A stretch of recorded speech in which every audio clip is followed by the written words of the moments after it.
Hey and welcome back, I'm Alana, and today we're going to be talking about the new Taylor Jenkins Reid, Carrie Soto is back. I'm very excited to discuss this one, so let's jump right in. So this will be a spoiler-free review, and I'm just going to go through and tell you what I liked about it, how I went with it, and where it kind of chalks up against the rest of Taylor Jenkins Reid's novels that I've read so far. So quick disclaimer, I got an advanced reader copy or an ARC of this through work.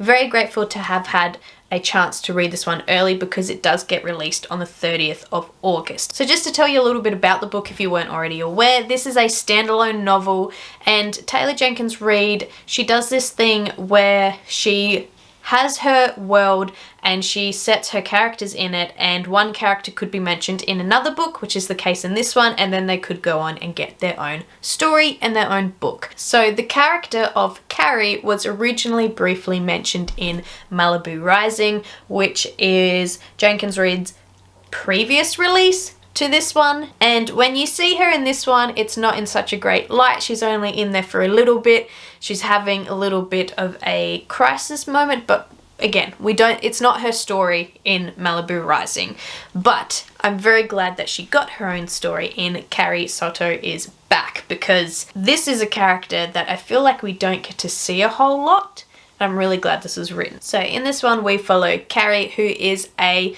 tennis superstar. She has reached world number 1.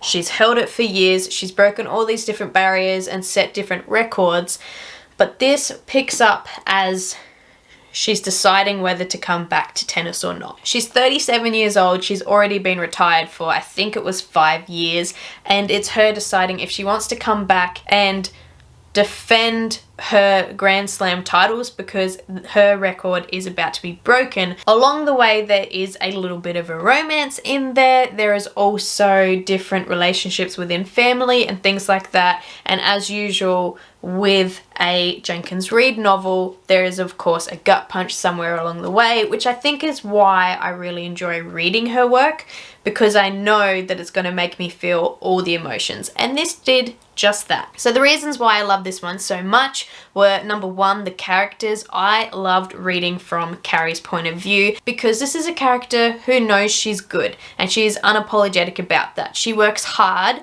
to be the very best, and she's not shy to say that, especially when people say, well, you did a good job, you're really great. She just says, I know, because she has put the time in. She has grinded for years to get to the point where she's at, so she can acknowledge the fact that she is good. And I loved this character because I feel like we are taught to be very humble and to always downplay, to not take compliments, and just to be seen as humble, because that's the type of person that you should aspire to be. And Carrie doesn't do that. Carrie goes, I know I'm good because I worked hard to get there. She's very blunt and she is very honest, and she was very refreshing to read from because she was shaking up what it means to be a main character, and I really enjoyed that element. I also enjoyed the relationship between her and her father throughout this, and their dynamic and how that dynamic had changed in past years, and them trying to work towards something as well. I really enjoyed some other side characters too, like Bo and Gwen.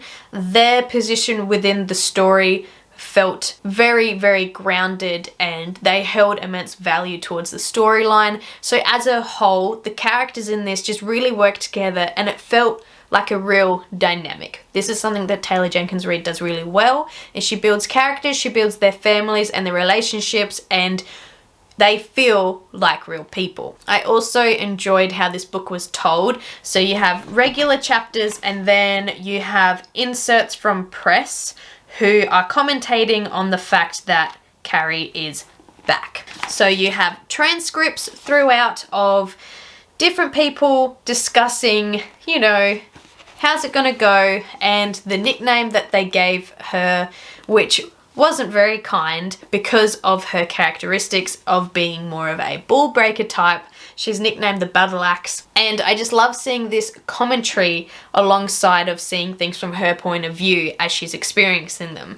And then because it is tennis, we then get looks at the different slams that she's in, and it's told across the year. So this one is set in 1995, and it's very easy to read and binge and fly through because of the way it's paced like this. So this structure, along with the different excerpts that we get, along with the intense look at the different games, and you get to witness that whole tennis game like you're watching it on the TV, but from Carrie's point of view. Loved it.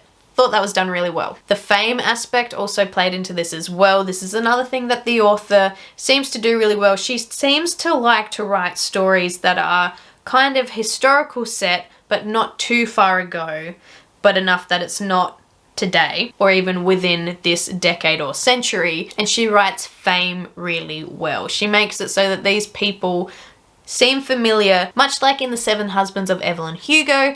We have Evelyn Hugo, who has been a big name actress, and then it's humanizing her through her story. Again, Daisy Jones and the Six does a similar thing. You have a band called the Six, and then you have Daisy Jones, and it's their rise to fame. And then in Malibu Rising, you've got Nina Reaver, who was a supermodel and a surfer and a big influencer, and she's throwing a big party because of events in her own life. I am purposely only referencing the author's last 4 works because they are as far back as I've gone with her. I haven't done her earlier, more romance type fiction, but it seems that she's in a groove and she knows what's working, and she just does it so well. Her formula is working enough that these novels feel individual enough, but they have similar concepts like famous people and what they have to deal with and humanizing them, essentially. And I really enjoy reading that. And then you have the classic Taylor Jenkins Reid gut punch. That comes up in this as well. You know it's coming because you know that this author is going to make you feel the whole range of emotions. You're going to have the highs and the lows with the main character, and you know there's going to be a pivotal point somewhere. That's in this one too. And yeah, it nearly made me cry. It was a very, very emotional section of the book, and I will say no more because spoilers. So yes, this book gave me everything I was wanting it to give. I was a little bit worried. I didn't want to be let down by this book because I have enjoyed the last couple by her, and I feel like some people think Seven Husbands is as good as it's gonna get. This got really close. So out of all of the Taylor Jenkins Reids that I have read, having said what I've just said, Seven Husbands is still very much up there, but so was Malibu Rising. So I would actually go Seven Husbands, now nearly on par with Carrie Soto. This got very close to how this one made me feel. Very, very close. And I don't want to over anticipate some people because we all have different reading experiences, but I loved the character and the characterization in this one so very much that it got close to this. This is still my favorite though, so I'd probably go Seven Husbands, Carrie Soto, tied with Malibu Rising, but I think I liked the way that this one was told more than this one. This one takes place over a day. This one is over the year, but it has more fun things happening with the excerpts and things like that, or what I can remember anyway. So tied, and then very close behind I would put Daisy Jones and the Six. This is really hard to pick favorites because I have thoroughly enjoyed all of the work that I've read from Taylor Jenkins Reid so far, and I'm very happy to say that this did meet expectations. So I hope that review helped you. I hope you are as excited as I am for the release of this book on the 30th of August 2022. And if anything, I think reading this book has solidified the fact that we should always trust in TJR because she knows how to get it done. So should you read this book? Yes. I think you're going to enjoy it, especially if you've read things from her before. If you haven't, Taylor Jenkins Reid writes really good contemporary fiction in a slight historical setting, and I just think she's a very easy to read, bingeable, emotive author. She knows how to write a bestseller and she continually delivers. So let me know in the comments down below if you're excited for Carrie Soto's back, if you are going to be picking it up, or if you've enjoyed any of this author's other books. Drop that down below and let me know why. Don't forget to pop a like on this video and consider subscribing to the channel, and I'll see you sometime soon. Bye!